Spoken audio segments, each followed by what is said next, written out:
Michael, how important was Tuesday night to just end that losing run and get back to the feeling of winning again? Well, I'm not sure it was a losing run, losing 2 games, but it was a good feeling. It's always a good feeling in the dressing room after a penalty shootout. It's because there is, whether players mask it or not, or whether they think, oh, it was only the checker trade, there was no one there.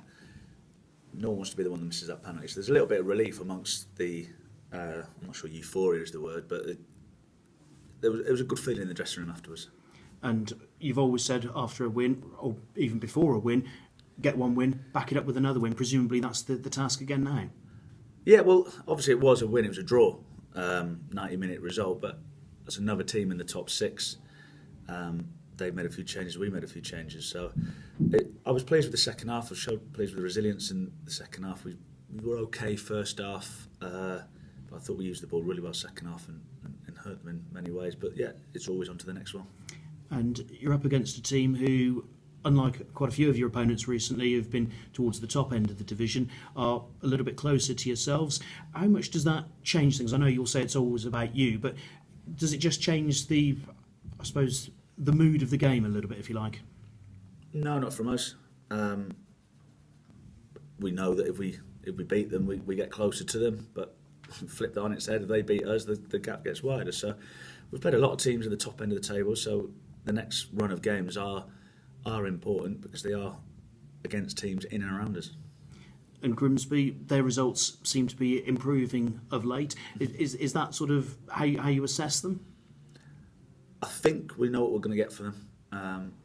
They get in your face, they press high, got good energies, similar to Newport in the way they go about, different shape, but the way they go about the business, it's so we know what we'll be expecting from them. And the way that they have sort of pulled away in recent weeks and got those results, is that something actually that you can use as an example of the sort of direction you want to be heading in? I'm not really interested in any other team, what direction they're going, upwards, downwards, sideways. There's only one way we want to be going. There's only one way we can go, really. Because if we do go the other way, we know what's going to happen. So 7 points from 4 games in the league recently since this change of shape. So if we can keep building on that momentum, that's the key. And we've just spoken to Jacob Maddox.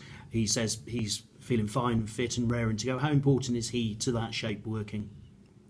Well, he's important. Jacob's a good player. I think Clem went in there last week and did a very good job. Someone told me that the Newport game was the best it's been at home this season. Jacob didn't play in that. So Jacob's a good player. He's at Chelsea for a reason. So he is important to us, but he can't be the be-all and the end-all. It's a team mentality. It can't be about one person. So yes, he makes us better. Yes, he's a good player, but he's saying he's fit. If he's fit, we'll wait and see. We're into December now, so less than a month before the January transfer window opens.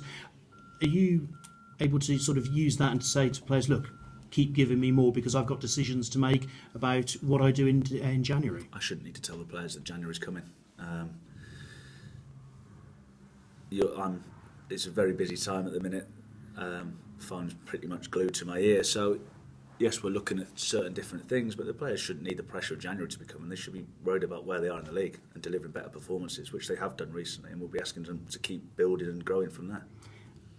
In your mind, is it still open though for decisions? You have the sort of the keeps, the maybes, and the not really sures. It's never clear in football. You never know who's available, who's not available, injury, form. Yes, you have in your mind's eye of the squad matrix that you want, but there's many factors into that. There's whether there's money available, how much people want, whether people, like I said, are injured. Someone might come in the team and rip it up, and you go, right, I'm going to have to rethink that one. So, and that's happened already in the 2 months that I've been here. That sort of evolving process. Has anyone who came in on Tuesday sort of put a seed in your mind and think, yeah, they're in, sort of further up my plans for Saturday? I'm not going to tell you who or what, but people made impressions, good and bad. It's the same as any 90 minutes. Not everyone's going to play well, but it doesn't mean you can't affect the team or the performance because there's other things that you can do within the game. So, yes, basically. Good. Injuries, how's the squad?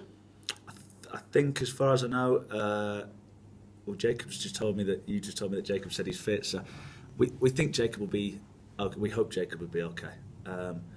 Ryan Broom was a protection, so we'll have to see where he is. Other than that, I think it's just Dawson Longy.